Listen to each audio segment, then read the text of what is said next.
क्या आप Excel seat के अंदर स्टैटिकल फंक्शन का यूज करना जानना चाहते हैं? क्या आप एक्सेल सीट में सांख्यिकी के से संबंधित जैसे मैक्सिमम, मिनिमम, एवरेज, काउंट और काउंटर टाइप का फॉर्मूला यूज करना सीखना चाहते हैं? तो आप बिल्कुल सही वीडियो पर आपने क्लिक किया है। ये वीडियो बिल्कुल आपके लिए है। इस वीडियो में अगले 10 मिनट में मैंने ये समझाया है कि हम स्टैटिकल फंक्शन का प्रयोग कैसे करते हैं। तो चलिए शुरू करते हैं। Let's begin. तो चलिए, सबसे पहले हमने वर्कशीट को ओपन कर दिया और इसमें हमने पहले से ही कुछ डेटा इंसर्ट रखा है ताकि आपका समय एक्सपेंस ना हो। तो स्टैटिकल फंक्शन का मतलब होता है, स्टैटिकल मीन्स होगा सांख्यिकी, और सांख्यिकी का फॉर्मूला यूज करना।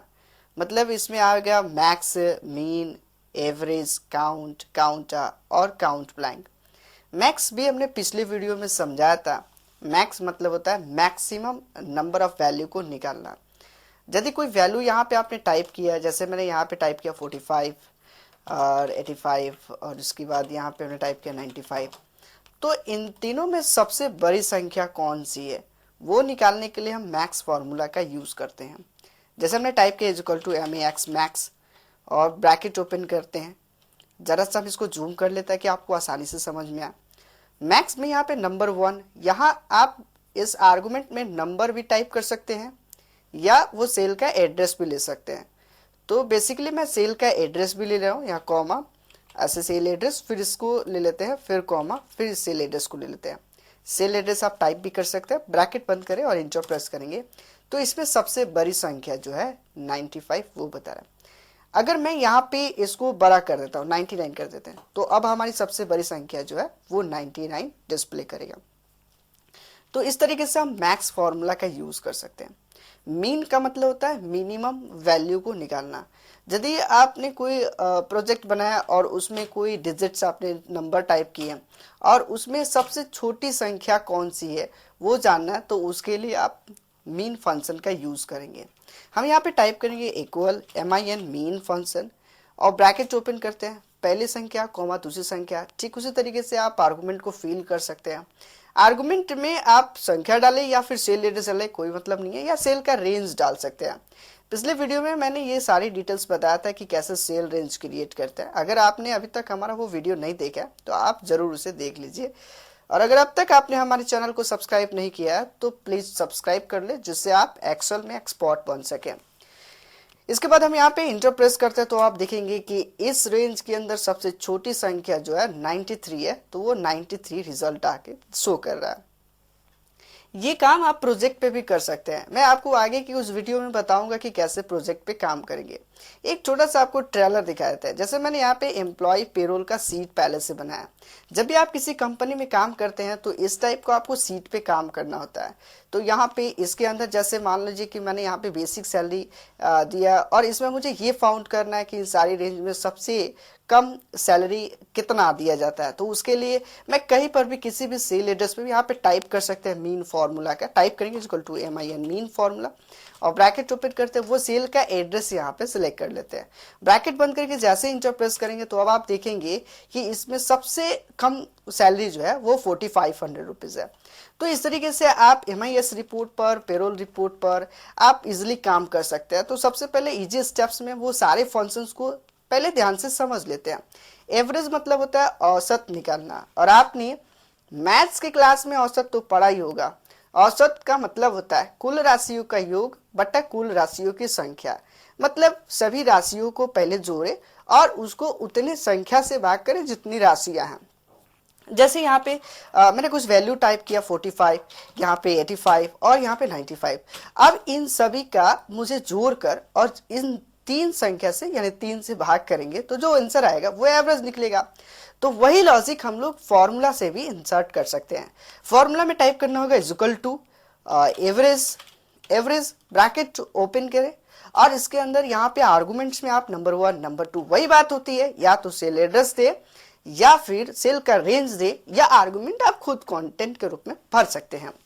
तो मैंने यहाँ पे वो सेल का रेंज क्रिएट कर लिया। सेल रेंज मैंने बताया भी था कैसे बनाना। सिलेक्ट कर लेता है C7 और कॉलन E7 तक, ब्रैकेट को बंद करते हैं और एंटर प्रेस करते हैं। तो इस तरीके से आपका यहाँ पे एवरेज निकल आता है, मतलब इसका एवरेज वैल्यू जो होगा वो 75 होगा, औसतन वैल्यू। फिर से इसको ऐसे भी देखिए, कुल राशि का योग बटा कुल राशि। इसको मैनुअली कैसे आप निकालिएगा? मैनुअली निकालने का मतलब होता है कि इसको प्लस, फिर इसको प्लस, फिर इसको सबको जोड़ दिए तो मेरा आया 225।